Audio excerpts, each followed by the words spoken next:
Hi செல்லக்குட்டீஸ், எங்கள் வீட்டில் Sunday ஸ்பெஷலாக பிரியாணி தான் செஞ்சுருக்கோம். அதுவும் மட்டன் பிரியாணி செஞ்சுருக்கோம். ஸோ செம்மையான மட்டன் பிரியாணி எப்படி செய்யலான்னு பார்த்துலாமா? நம்மளுடைய பாட்டியுடைய ஸ்பெஷலான பிரியாணி எப்படி இருக்கும்னு இந்த வீடியோவிலேருந்து தெரிஞ்சுக்கோங்க. ஓகே, ஃபஸ்ட்டு வந்து எண்ணெய் போட்டுக்கிட்டாங்க. எண்ணெய் போட்டுட்டுக்கப்புறம் வந்து இந்த வெங்காயம் வந்து தேவையான அளவுக்கு வந்து போட்டுக்கிட்டோம். பாட்டி வந்து இங்கே உட்காந்துக்கிறாங்க பாருங்கள்.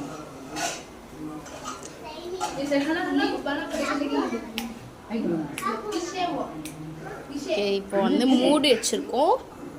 பிரியாணியுடைய டிஷ்லாம் வந்து இங்கே இருக்குது. ஃபஸ்ட்டு வந்து இது என்ன பாட்டி? கொத்தமல்லி புதினா வந்து கலக்கி வச்சுருக்கோம். அப்புறம் வந்து இது என்ன அப்படின்னு பார்த்தீங்கன்னா இஞ்சி பூண்டு, அப்புறம் வந்து கைடு இல்லை, இது கேடு. அப்புறம் இது என்னது?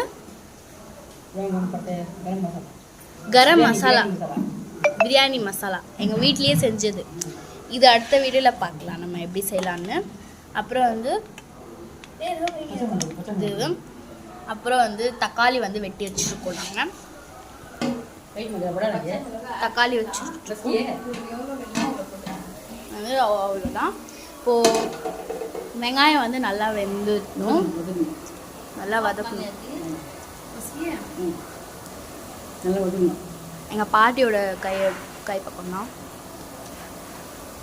இப்போ வந்து நான் சொல்லி வச்சு கரம் மசாலா வந்து போட்டுக்கலாம். நாங்கள் வீட்டிலே செஞ்ச பிரியாணி மசாலா. ஸோ நல்லா இருக்கும் அது போட்டால்.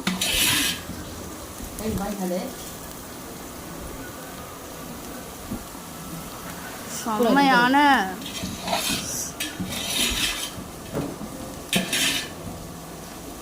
நல்லா வதக்கிடலாம். 6 பச்சை மிளகாவை வந்து இது பண்ணி வச்சுருக்கோம். நல்லா வந்து வெந்துடுச்சு, இன்னும் கொஞ்சம் வெந்தோம்.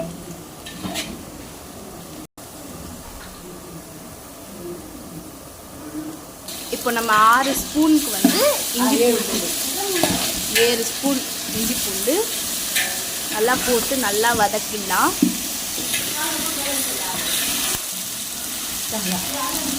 நல்லா வதக்கணும்.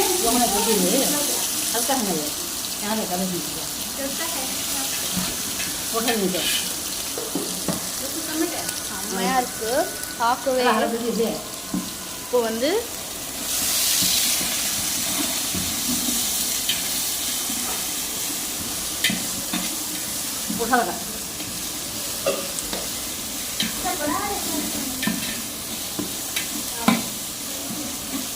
இப்போ இந்த கேர்டை வந்து நம்ம போட்டுடலாம்.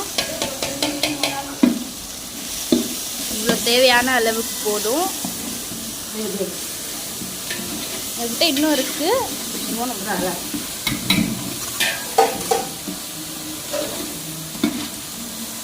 செம்மையான பிரியாணி வந்து ரெடி இல்லை. இது இருக்கிற ஃபுல் கேர்டும் போட்டாச்சு. இப்போ நம்ம என்ன பண்ணோம் அப்படின்னு பார்த்தீங்கன்னா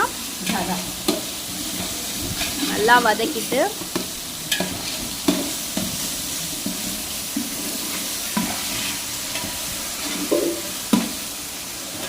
இதை ஆட் பண்ணிட்டோம். அப்புறம் நான் சொன்ன டிஷ் எல்லாமே ஆட் பண்ணிட்டோம். எப்போ பேக் பண்ணுறோன்னு பாருங்கள்.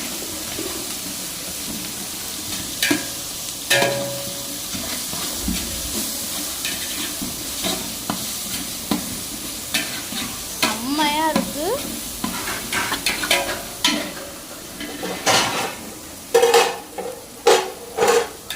இப்போ நம்ம தக்காளியை வந்து ஆட் பண்ணிக்கலாம்.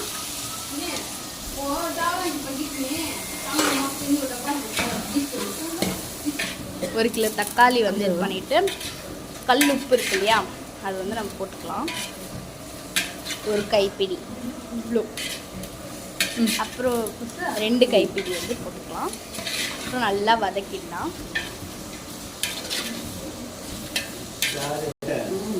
வதக்கிட்டு நல்லா இந்த மாதிரி ரெட் கலராக வரணும்.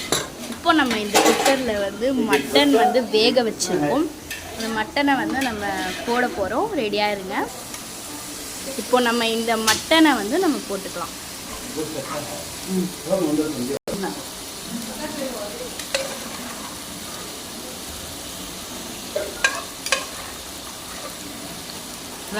நல்லா போட்டு நல்லா வதக்கலாம்.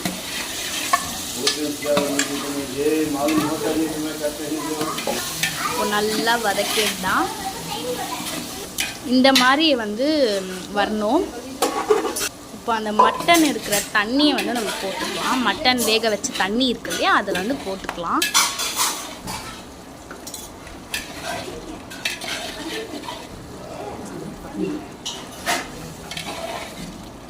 இப்போ இந்த மாதிரி வரணும். செம்மையாக பார்க்கவே இப்போவே சாப்பிட மாதிரி இருக்கும். இந்த பதத்துக்கு வரணும். ஸோ நல்லா இருக்குது. இப்போ இதை கொஞ்சம் நேரம் ரெஸ்ட் எடுத்துக்கலாம். கொஞ்சம் மூடி வச்சிடலாம். இப்போ இது பண்ணி பார்க்கலாமா? செம்மையாக இருக்கு. இந்த வீடியோ முடிஞ்சிச்சு. பார்ட் 2ல பார்க்கலாமா? ஓகே.